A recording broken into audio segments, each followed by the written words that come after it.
Crypto's dead in America. I mean, you had Gensler even blaming the banking crisis on crypto. The United States authorities have firmly pointed their guns at crypto.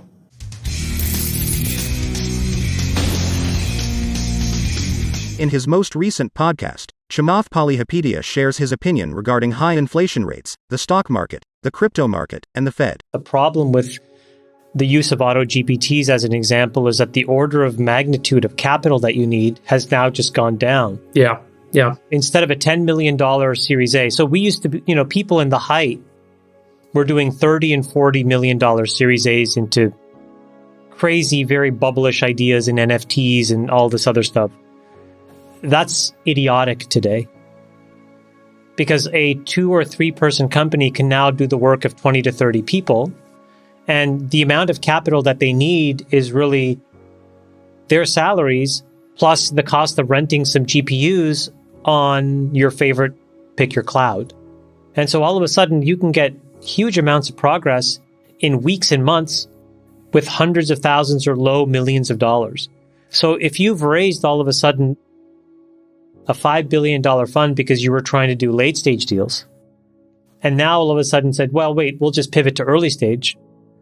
But what are you going to do? Find the next 30-person company? That's not going to work because you have to know how to write $500,000 to $1 million checks with 2 or 3 people and really help them and really understand their technical ability to execute, right? Yeah. But then it also quickly becomes a thing where maybe you're better off just doing 500 of these 2 and 3 person teams. We tried this experiment 7 years ago, this thing called Capital as a Service, where we were doing this automated investing. I don't know if you guys remember this, but it was like some machine learning that we did on all of our portfolio companies. And all somebody had to do was fill out a form and send us some metrics, and we would have a machined decision, right? So humans would not be allowed to make the investment decision. The problem that we ran into was there was a lot of great companies all around the world, but the administrative burden of supporting 500 companies was unbelievably large and complicated. Oh, you have a company in Indonesia. Well, there's another company in South Korea, and here's a company in, they're Botswana. raising a new round. They have to God. get board approval. They got to do this. It's signatures. I mean, it's hard to scale. Yeah. So the VC, which is a software light, people heavy artisanal business, all of a sudden becomes misfactored, right? So you actually need to be highly automated and use software yourself in order to put 500 3-person teams on the field. So this is what I mean by it's really, I think Friedberg's use of the term dust storm is a really good one. It's extremely, extremely confusing what to do. And if you have large amounts of money, that may actually now, what used to be a real differentiator and a key to success, may actually become an impediment because you are forced to do business in a classical way that has changed, frankly, in the last 90 days. 6 months or a year after we talk about this, it has now manifested. This is metastasized into... No, it hasn't even started. I think we are You don't think it started? Okay. I think we're still being really prescient. Like, the Tiger thing was very important because they are, in many ways, at the front of the line in terms of the number of companies they've touched, the amount of capital they've written. And because they're in the middle of a very large fundraise, their need to mark to market quite accurately so that their existing LPs know what they're signing up for in this next fund. So they're the ones that have the most incentive to move the marks. But it still leaves an entire industry of folks that don't necessarily need to do that because they have, whether it's dry powder, that dry powder is real or not. The point is that there's a lot of money that hasn't been deployed. And so again, I've asked this question before. What is their incentive to really mark their book down 50%? They don't have an incentive. Why would they do that? They would rather let it decay down naturally. I'll give you an example of this. Or do converts that keep it alive, that basically allow them to delay. Yeah, but even the convert market, Friedberg, that was hot for about 6 months and then it just shut. Nobody's doing that stuff either. But I'll give you one example. There's a very good company that we are investors in, along with every kind of big blue chip tier 1 muckety-muck organization. We did the A and they stacked on afterwards. And when we thought about what our valuation should be, we did something, we got to a number which was a third of what the mark was. And we're like, well, if we think the price is 2/3 off, we should probably just sell it now. And we actually went and got some term sheets from some private equity firms to validate it. And it was incredible. They both independently got to that same number. And so while the deal was closing, we went through the end of quarter, we moved the mark down and we pointed to that valuation. And we said, look, this is what these two other very well-known firms have said. This is what we've said. So this is what our new valuation is. And, we're trying to sell it. And we ended up selling it.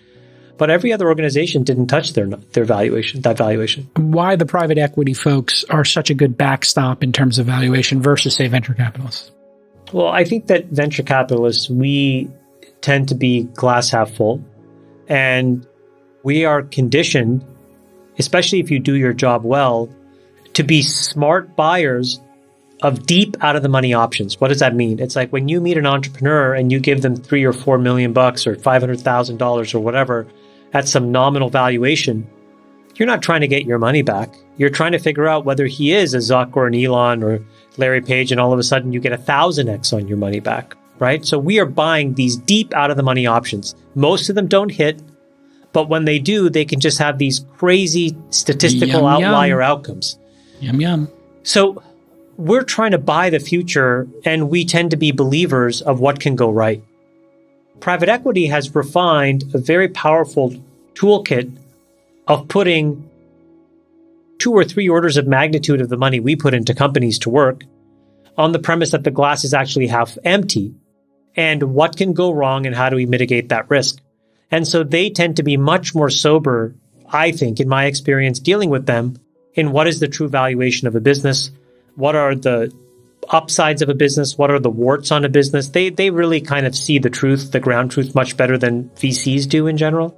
I've been investing off balance sheet since 2018, and 6 months ago we started to explore whether we should raise a fund. And I think it was like 2 weeks ago we brought the senior partners in, me and the 5 other guys that run our business, and we said we're not going to raise a fund. And the biggest reason is this dynamic, which is that, we have dollars of private assets. I don't actually know what they're really worth, but I have a responsibility to try to get as much of that capital out. And so I thought the best thing to do is just to take our time and try to figure it out, because I have way more questions than answers right now. And that's really the first time since I've moved to Silicon Valley where I've had that sensation, or actually just as a Series A detached investor. So I don't know, I'm trying to take the time to figure it out. And my thought was, if I raise a fund right now, I could barely stand the idea of me putting money to work right now of my own capital without any answers. But then the idea of like having a bunch of sovereign wealth funds and folks that were ready to work with us, I don't know. I was just curious to get your thoughts. SEC obviously sent a Wells notice. We talked about this before, to Brian Armstrong of Coinbase. He said he's thinking about or considering relocating out of the U.S. if the regulatory clarity does not improve. Crypto's dead in America. It is dead in America. Crypto's dead in America. I mean, now you had Gensler. You had Gensler even blaming the banking crisis on crypto. So the United States authorities have firmly pointed their guns at crypto. I don't know. I just think that they were probably the ones that were the most threatening to the establishment. Okay. And they were the ones that, in fairness to the regulators, did push the boundaries more than any other sector of the startup economy. And yeah, so now they're paying the price for that. The bill has come due for them. Coinbase played by the rules, stood in line, tried to do the right things, it seems, at every step along the way, right?